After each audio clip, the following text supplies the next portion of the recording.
By the way, his name is Jonas. How do you pronounce the last name?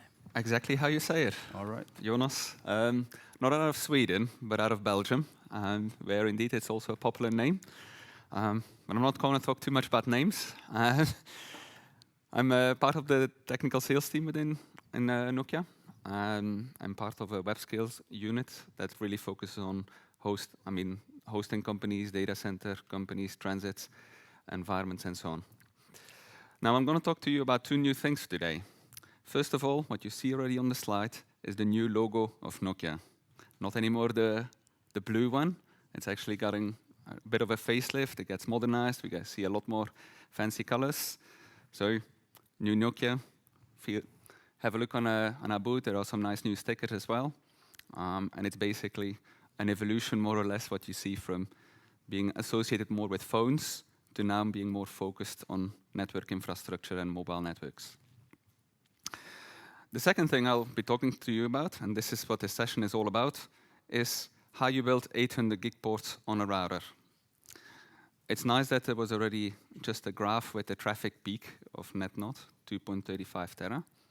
Now, as IXPs and transit companies are growing those traffic volumes, they slowly start to see a need on uplifting their interconnectivity between routers. And that's exactly where this 800 gig comes in. And that's basically where I'll give you some more details on. Let me see if this works. I think we have a pointer.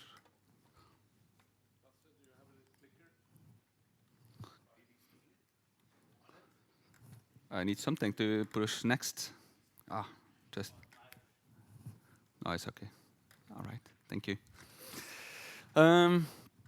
Now, typically those companies that need 800 gig or where this becomes relevant is indeed when you're interconnecting data centers or as you're producing a lot of traffic out of your data center, how you basically get that to the IXP and how you or within an IXP itself. Associated with that, there is obviously also a kind of a DWDM aspect because, Nordics are large. You do have to cross quite some distance before you may be going from one city to another. So associated with that, also as Nokia, we do a lot of work in enabling higher speeds on DWDM. And we basically, in both of those areas, we are producing chipsets that are focused on higher speeds, enabling up to 1.2 tera on the optical link, or 800 gig now on the access port of a router. Now, in the end, it's not just about speeds. You do also have the aspect of security, where there is a growing amount of DDoS attacks and volumetric DDoS attacks that in some way you also need to protect yourself from, right? Last part is also around power. It's not just speed, it's not just security, but there is a huge growing view on how you can optimize the consumption of your router or of your network equipment to make it more sustainable, but also just even from a practical point of view. Data centers, they are built in at a certain time ago. They can only deliver so many kilowatts to a certain rack. And this is kind of reaching the limit, or this is basically limiting the amount of power that you can take in as a router or as any rack of servers. And in some way that means that from a router design, from an architecture perspective, you also have to take that into account and incorporate in your system designs as you're making them. So overall, I will talk a little bit more on how routers are being designed, redesigned to cope with all of that. So growing traffic volumes, higher security, and a higher focus on power and sustainability.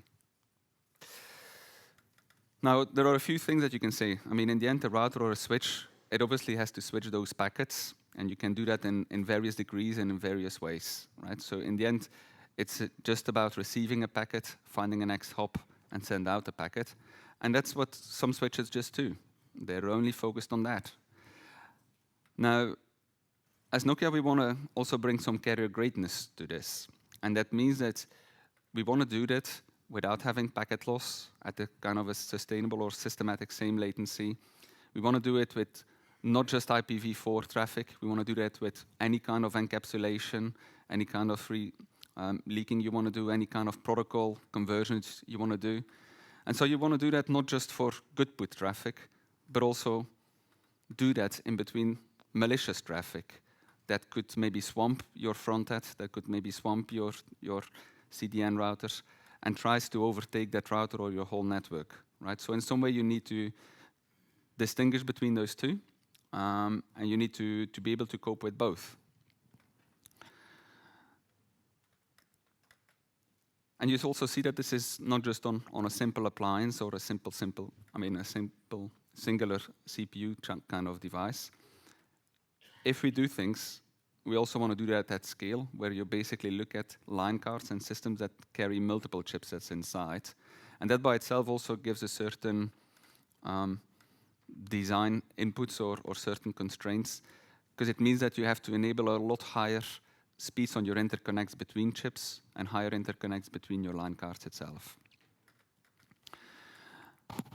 Now, this is where you then can make a step towards how you design the basic building block of such a router, a chassis-based router. And that is here what you see on the slide is a systematic view of a line card.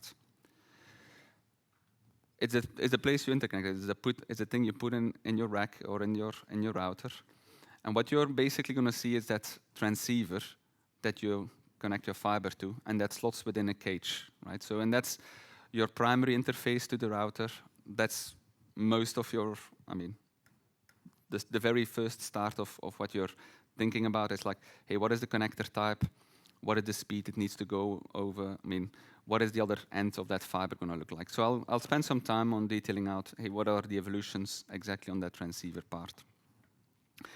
Now, on the back of that cage, it needs to interconnect with the route processor or the packet processor, which is in some way is the crown jewels of any switch or any router vendor itself. It is where all our R&D effort goes to. It's where what makes our routers unique, which any other routers unique, and that gives kind of the features and the characteristics of a given implementation. For us, we split up the design in a Mac ASIC and a packet processor. But we also see there are other designs possible. You could combine them. You could focus on driving it up to higher speeds, or it could split it out in a few building blocks. Overall, what you see here is the part where, the way how we've designed it and what you will see on our line cards. So basically a split Mac ASIC and a packet processor. And I'll talk in the second part of the presentation a little bit more about the exact roles for that. And lastly is all about the airflow, because in the end, as you're driving up or as speeds are increasing, you're also going to see a huge power draw by that packet processor, by those transceivers. And it's essential, even more essential than in the past, to keep that line card cool, to keep it operating properly. So I said, let's first talk a little bit about transceivers, pluggable optics and cage types. And rather than just diving into the specific types and the evolutions there, let me just take also this view from more of a system engineering perspective, and have a look inside what is inside such a transceiver. What you see on the front is basically the photonics or the drivers, which are basically a set of lasers that modulate your optical signal and basically send it out over the fiber itself. They're basically affecting cost performance. You have LR, you have CWDM4. It kind of sets the scene of how far you can reach with a given optic. And so as such, they're an important element in the cost of a certain transceiver. In the middle part, you see basically the DSP. And that's a component that you don't always see. It's the component that takes the electrical signal from your router and converts it into the frequency and the type of that those lasers or those optical waves actually need. So it does a speed conversions. It does also some modulation, demodulation, maybe applies FEC. So that's all happening in the DSP part. And because it's effectively a mini CPU, it's also a key source of, a key consumer of energy. It's going to drive or define the power and thermal constraint of that transceiver. And so what we will see is that the more simplified we can make that DSP, basically the lower the power consumption of that transceiver will basically become. And the last part is the attachment unit interface, which is then the interface that goes into the router. And that's important because that needs to match with, let's say, the motherboard speed of what your router or your PCB can do on the router itself. Now, those transceivers, they come in different form factors nowadays. I mean, you always had your SFP or the SFP Plus that could do 10 gig. And I've raised them here as narrow cages. And within that narrow cage, you see already an evolution from 10 gig to 25 gig, 50 gig, and now it's actually making the step towards 100 gig. So that means that now you don't necessarily have to use a QSFP28 for enabling 100 gig.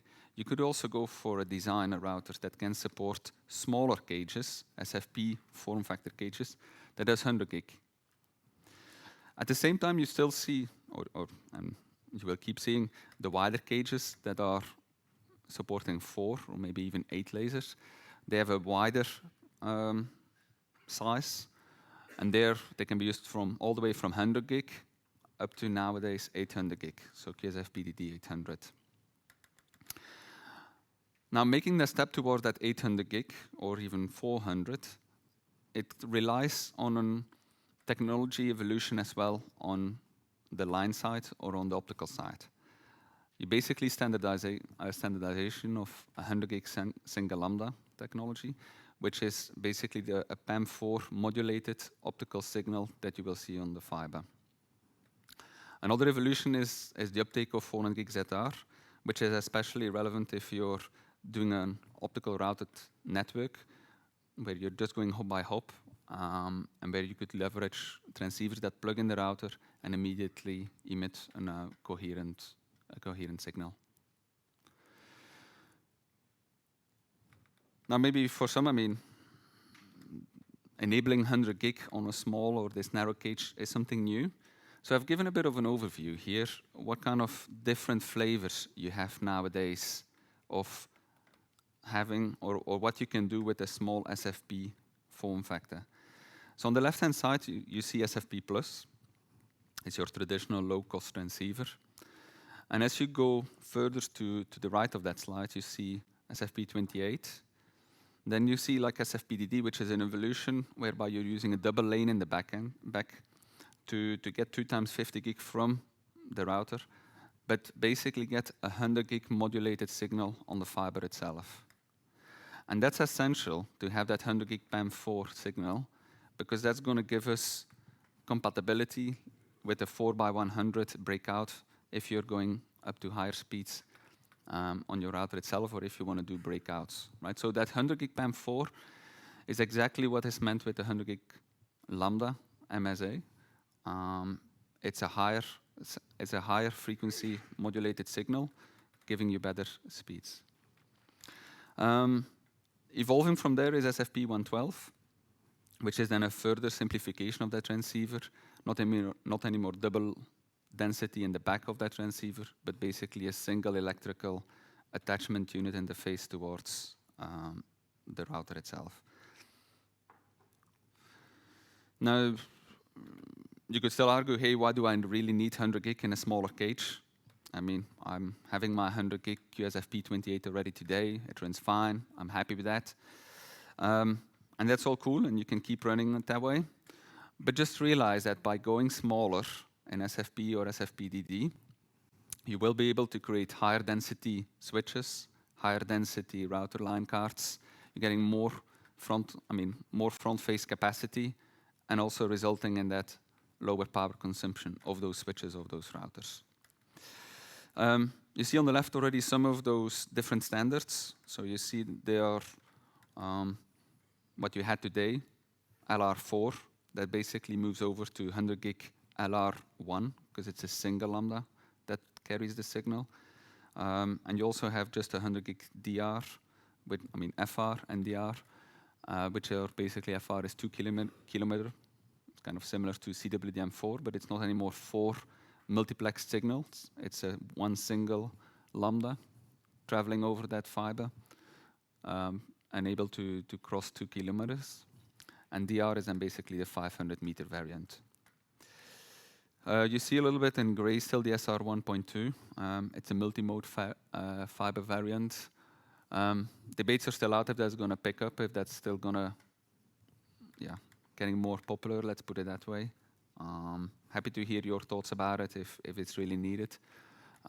We do just see that in data centers as interconnect, a lot more single mode fiber strands are being used. And as such, it seems slow in the way how SR 1.2 is being picked up by the market itself. Important is that this is basically matching with the way how 400 gig is working. So you have 100 gig single lambda, that FR1, that LR1, it's matching exactly with the way how 400 gig is being put on a fiber, how those transceivers work. And so as such, it's matching with the breakout possibilities of having a 400 gig transceiver breaking out a 4 by 100. You're actually going to break that out over those DR or FR1s. Let's make the step to the bigger cage. So the Q variant, it's wider. It's 18.3 millimeters wide. And also here you see a plethora of multiple variants. On the left, 4 by 10 QSFP+, what you're familiar with, going all the way to the right towards QSFP DD800. And that's exactly the form factor that we see now being used, that we are enabling also on our routers to carry 800 gig signals. The electrical interface to the router is an 8 by 100 gig signal. And then on the fiber itself, you will also see 8 by 100 gig PAM4 signals, right? So, and then you hear that it starts to match, right? Both on 800 gig, you actually see that also already in that one column further, QSFP 112. It's 100 gig to the router. It's 100 gig on the photonic side as well. And the result of that is that that DSP logic that I was talking about needs to do a lot less work. It doesn't need to do a speed conversion anymore. It doesn't need to shift gears anymore. And that means that from a pure power consumption, you're basically seeing a drop as you're going from 400 gig, which is 14 watts today. You're basically going with that QSFP 112 below 8 watts and 800 gig about 16, 18 watts. So you're actually getting a lot of power optimization by equalizing or by aligning the speed towards the router and what you see on the line side, on the fiber side.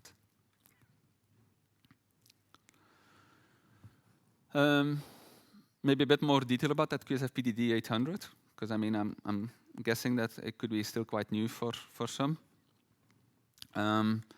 It's basically work that is going on since 2-3 years. The MSA itself got announced in May 2021. The good thing about all those QSFP form factors is that they're all backward compatible. So that means that if you hang a router that has that QSFP DD, whether it's 800 gig, it's completely physically compatible with QSFP DD for 400, QSFP 28 for 100, down to QSFP plus for 40 gig, right? So you could actually mix and match, or you, at least from a physical perspective, you're able to mix all of those speeds together. Essential is that it has standardized on 100 gig SerDes towards the router. So that means, I mean, and that's also the difference with what you know today of 400 gig links. 400 gig still used 50 gig towards the router, so it needed like 8 times 50 gig electrical signals. Here on 800 gig, I mean, doing 16 electrical signals would have been too much. So as such, it kind of enforced or implied that, no, it needs 100 gig SerDes down to the router side itself. Pluggable modules, you see a little bit where do we stand today. I mean, you do have all the same distances as I was showing before, so a 500 meter variant, a 2 kilometer variant, and a 10 kilometer variant. There is still some work ongoing to make that extra range or even make that SATAR. But that is basically still standardization, that work that is taking place, technologies that have to be agreed on. But what is clear is that because of the simplification that you have on the transceiver, because you can take out that DSP in the middle, it gives you clear economic and power savings as well, power advantages to what you have today, both in terms of 4 or 100 gig, right? Now, ZR I've already mentioned. What do we see there? I think today, if you're saying, hey, I want to deploy like a 4 gig ZR network, you likely end up with transceivers of that blue column. They are your, I would say, regular transceivers, ZR. They're having a transmit power budget of minus 10 dBm. They're available. You can build up routable optical networks with that. You can even hop over a few ROADM sites if you're using the ZR Plus variant. I think from this year onwards, you also see the 0 dBm transmit power optics available. So that's that purple column. Happy camper as well. I mean, you will need less of an amplification then as you're going over to the optical side of things on the line side. And then I think 2 evolutions that we see coming. The one, what is it, pink on the very left, is basically going at a lower speed. So it's basically 100 gig QSFP ZR. And then on the very right, on the very left-hand side in green, it's basically a view or a preview on the standardization that is going on to enable 800 gig on the line itself in a ZR in a coherent fashion. Currently targeting mid-2024. Hey, that can still shift. It's still early days there. But I mean, in the same way that ZR has become already popular, I mean, we expect the very same on 800 gig ZR. It just makes more optimized use of the fiber itself and of the router capacity as well.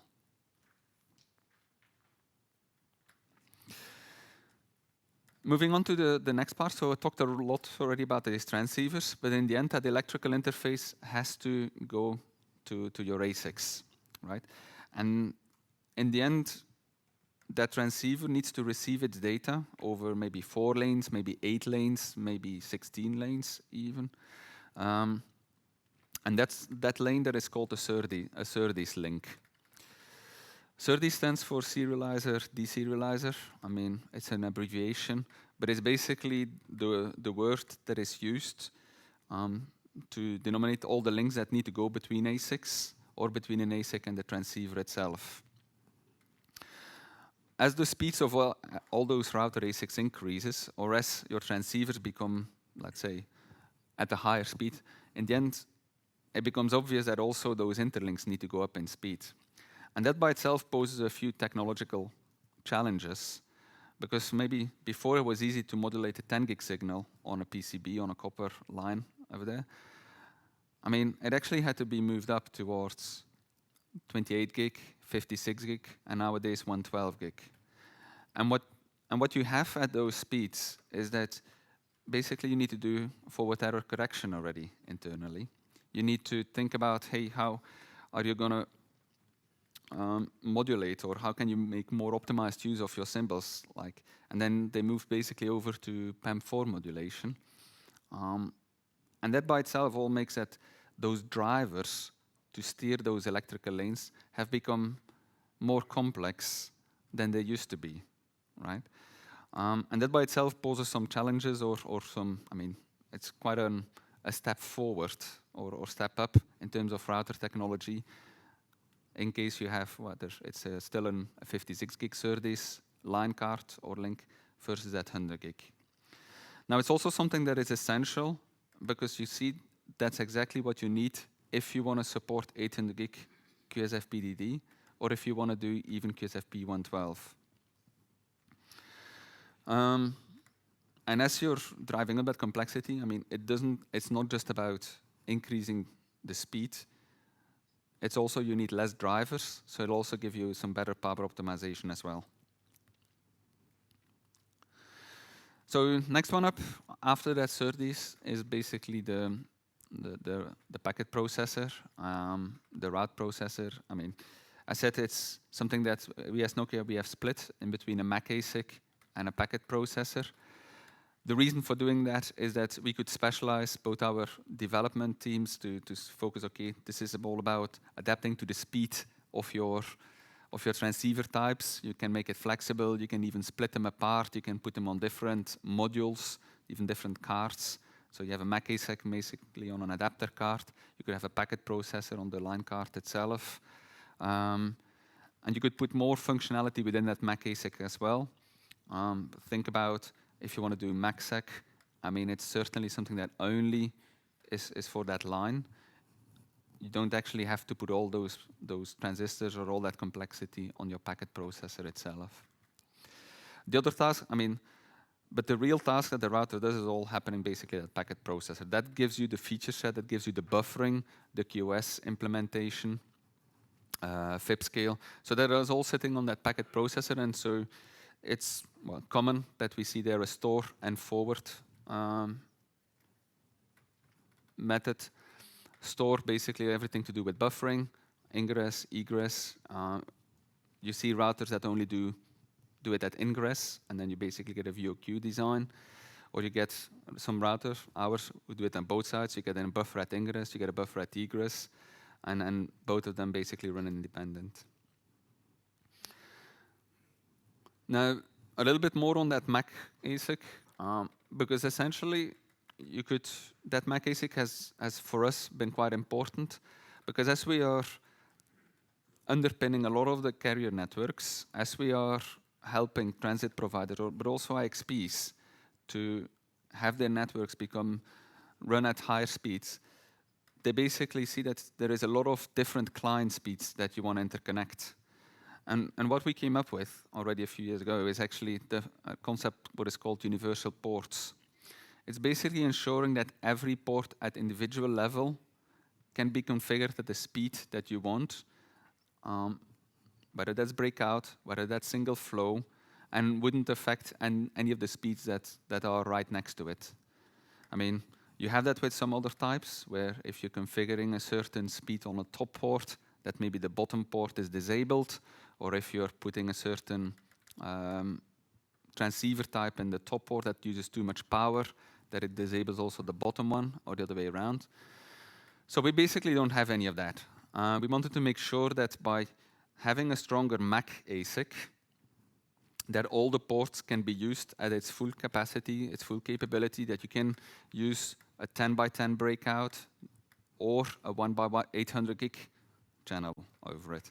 So you can basically mix and match, and that is helping a lot if you're running like a transit network, if you're running an IXP network, or any of even just a data center network where you have just multiple speeds or top of racks that you want to interconnect, that you can all do that through the same line cards without sacrificing ports.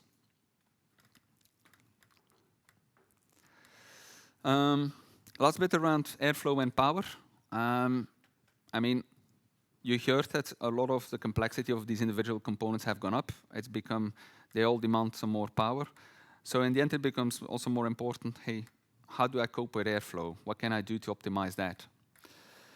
This graph in specific shows a little bit the evolution of how the power of a single transceiver has gone up over time, and as the speed is basically increased. So you basically see from 1 gig, about a watt, to about there on the right-hand side, 18 gig coherent, targeting about 27 watts. So it's a huge step up. So how can you cool all of that? Part of it has already been solved, and you see that, especially if you have a chassis-based design, that you basically get an orthogonal cross-connect between line cards and switch fabrics, right? That just means that there is a lot of airflow that can go through it. You see, you have better cooling characteristics over that line card through that SFM, and there's nothing blocked by the mid-plane itself. The other thing, the innovation that we've put in place is basically by having the PCB itself, by smartly stacking our cages, our transceiver cages, rather than having them on a single-sided PCB and stacking them on top of each other. What you will see with our designs is that you will find a cage that sits right on top and a cage that sits right below. And what that means is that we can enable two airflows, an airflow that goes right above and an airflow that goes right below. We can also enable two full-size heat sinks so that each and every transceiver gets cooled in the best way possible. And what you see here on the picture is just a transceiver, but it's also the fact with line cards, if they have multiple ASICs on, you could also put them one on the top, one at the bottom, right? And as such, you're just enabling a lot better airflow and a lot more cooling over that router and better characteristics on how you can deploy it. So with that, I basically come to the end of this presentation. I mean, what I hope to give you is a little bit of insight in the system design of a router, specifically focusing more a bit on the transceivers, because I mean that's what you're handling, what you're feeling the most, and where you see a lot of evolution. But also talk to you a little bit about the increase of SerDes speed and how certain aspects on the platform have evolved.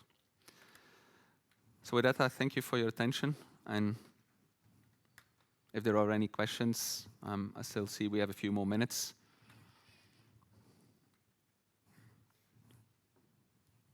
There one in the back.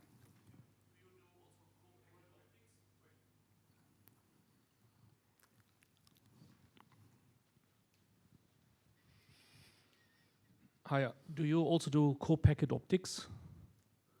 Going directly optical via spectrum on the directly to the processor? Sorry, your question is if you're having optical signals going directly to the route processor or the ASIC? It's not something I'm aware of. It could be some technology that is used internally, but it's not something that is, well, faced on the external side. It's not, I mean, we try to still stick to the regular MSAs, but yeah, maybe it's an interesting evolution for future.